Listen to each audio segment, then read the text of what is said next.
What's up my people, ndizere ko meze flash no munsi ngiye kwereka uko na creating ino cinematic color grading. It is simple muri Premiere Pro.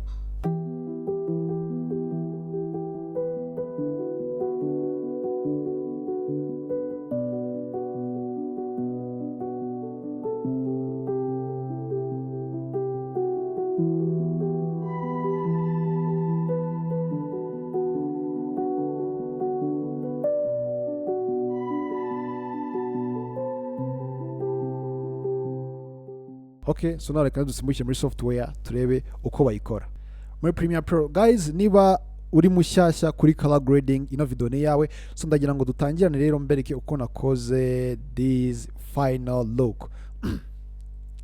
So guys, nkuko urimo kwibona iyi niyo clip yanjye ngiye kwifashisha ndi creating color grading. So nakoresheje Lumix S5 with wide lens yambaye 20x60 gatatu n'ibice bitanu. As you know, it's a kit lens, so nukuvuga ngo image yanjye iri muri flat. Okay, so kuri Lumix tubyita ni vlog. So icyo ngiye gukora guys, ngiye kubanza na creating adjustment layer kuko niho nshaka kuza gukorera ino color grading. So first ndaza no kuri new item hano kuri project panel, and then nze ukanda no kuri new item, inze hano kuri adjustment layer, nze gukanda okay. Ubwo ndeta nza gufata iyi adjustment layer yanjye nze kwishyira hano hejuru ya clip yanjye. Okay, so guys, ngiye gukoresha rec 709 kugira ngo inze gukura ino image yanjye muri flat mode. Okay, kugira ngo ntangire kuyikorera noneho color grading cyangwa se look nifuza. Okay, so guys, ndaza no kuri workspace making sure yuko ndi muri color workspace. Okay, already gutya nagezemo. So icyo ngiye gukora, ngiye kubanza nadingaho rec 709. Guys, niba ukeneye iyi rec 709 guys, okay, ushobora kwisanga muri link description down hasi, nimwe wa downloadinga, it's free. Okay, so ndaza hehe hano kuri basic correction. So ushobora gukoresha ino basic correction kugira ngo wimporting iyo rec 709 cyangwa se wanakoresha ino creative, it's okay. Hariho hose wakoresha nta kibazo birakora. So ngereka nze nkoresha ino creative, ndaza no browsing noneho ninjizemo ya rec 709 yanjye. Okay, ni ngiyi twita Panasonic Vlog. Okay, so ndayikandaho, inze gukanda no kuri import. Okay, nkuko urimo kwibona image yanjye uburyo ihise hinduka, ubwo nuvuga ngo ivuye muri flat image. Okay, kwa ko already namaze gushyiramo ino rec 709. So iyi ni before, mbere yuko nyishyiramo iyi ni after. Okay, so guys, hano kuri creative iyo ushaka iyi rec 709 ushaka yongerera intensity nkuko urimo kwibona. Okay, ushobora kuyongera intensity cyangwa se ukayigabanya nkuko ubishaka. Okay, so better uko wakoresha ino creative kugira ngo importingemo iyo rec 709. Okay, so nindangiza ndeta creating indi adjustment layer, noneho ndaza gukoreraho color grading yanjye. N'ubundi ndagaruka hano muri project settings. Okay, inze kuri new item again, creating indi adjustment layer, ndeta nza kuyiterura noneho nyishyire hehe hano hejuru n'ubundi nk'ibisanzwe, extending how long this clip it is, uko no clip ingana. Okay, and then so ndahita nza guhera no kuri basic correction. Okay, about temperature yanjye guys. Okay, kangerageze kongera ino clip, ino temperature yanjye reka nze kuyongeramo aka warm gakeya. Okay, kano kari enough. Okay, and then inze kongera contrast. Okay, gutya kuri highlight ndagabanyaho gatoya kugira ngo yes image yanjye ize kuba imeze neza cyane.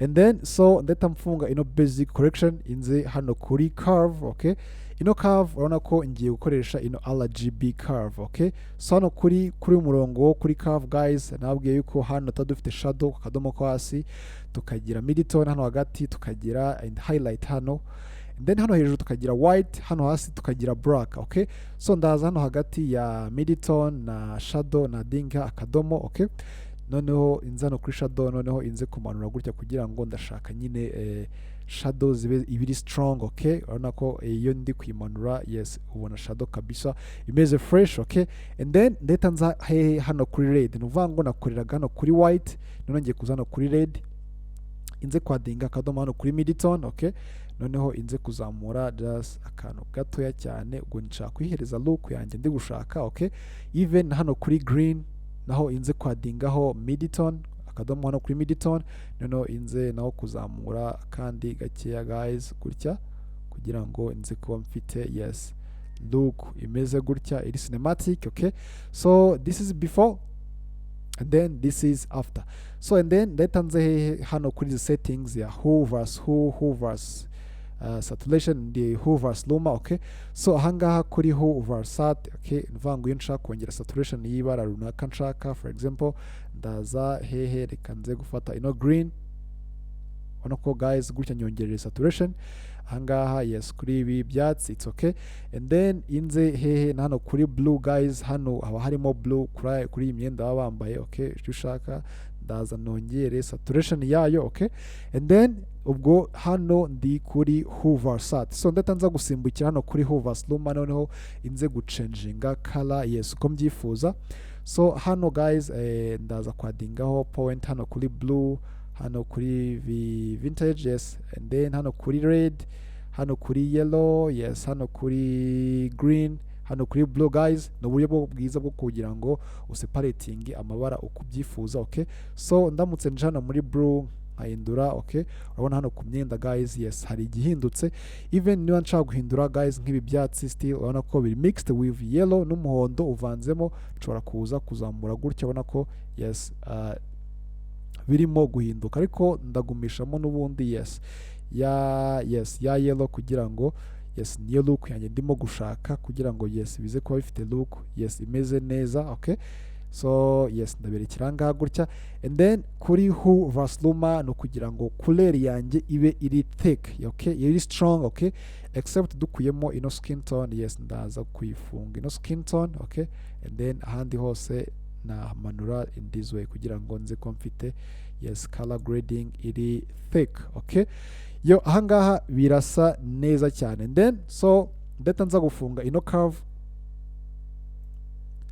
so inze gufungura ino color wheels about iyi color wheels. Okay, ndaza no kuri mid tone, icyo nshaka kuri mid tone no kuyishyira hano muri brown. Okay, kugira ngo yes skin tone ize kuba guys this is too much, iyi ngiyi birakabije. Okay, so ndaza gushyiramo aka yellow gakeya. Okay, kugira ngo ya skin tone ize gukomeza ikiri fresh. Okay, so nkuko urimo kwibona ahangaha bimeze sawa cyane guys. Wibuke ko yes ndi gukwereka uburyo wakora cinematic color grading, and then muri video irakurikira nzabereka none uko wakora couleur yo kugira ngo ukeshe yes. Okay, hari amabara abagiye atandukanye. Then ndaza gufunga ino color wheels. Okay, inze gufungura ino HCLR secondary, inze guhitamo umutuku still n'ubundi ndashaka skin tone yanjye ni na bolding hano ne nkore inabo hano kuri color gray, so making sure yuko ndi gushaka skin tone yanjye yonyine gusa. Okay,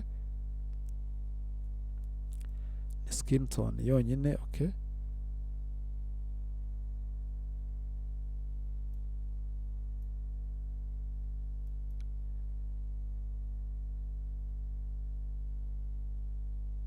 alright.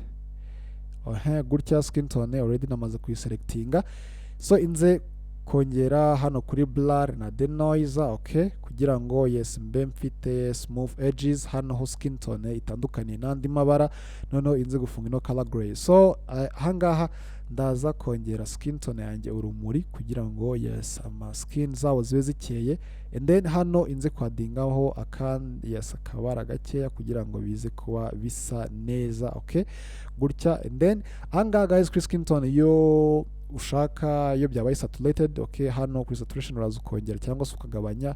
Urabona yuko guys ahangaha kuri skin tone yanjye mfite imeze fresh neza cyane. And then so cyo ndaza gukora ndahita nza gufunga ino HCLR, so inze hano kuri creative. Okay, iyi creative guys ndaza kongera ino sharpen guys, nkunda image ziba ziri sharp zimeze fresh. Okay, and then so ndeta nza gufunga ino creative, and so about the vignette nawe ushaka kuyikoresha nayo wayikoresha kugira ngo yes ugetinge color nyine yes nkuko navuze ko ndi gukora color grading ya cinematic. Okay, ukaba ufite nyine yes cinematic look imeze neza cyane. So guys nkuko urimo kwibona yes iyi niyo final result nagetinze. Okay, so this is before nuko nguko image yanjye arisa, and then this is after guys. Okay, niba wakunze ino video guys please ntugende udakoze subscribe kugira ngo ujye ugetinga izindi video za editing. Okay, ukore subscribe, share, ndabizi ko ino video guys yagufashije. Okay, and then tuze guhurira muri video y'ubutaha. Rero ndabakunda cyane, peace.